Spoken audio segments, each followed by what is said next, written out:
kok durung gelem bloko tansah tak tunggu-tunggu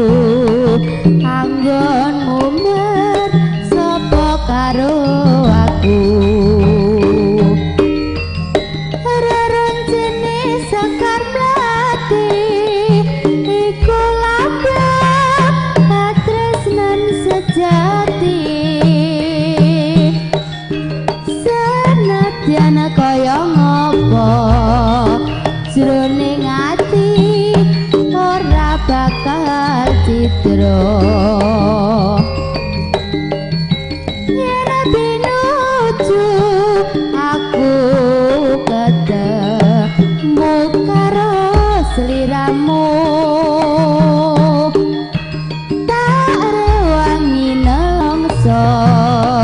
ning sliramu kok ora rumangsa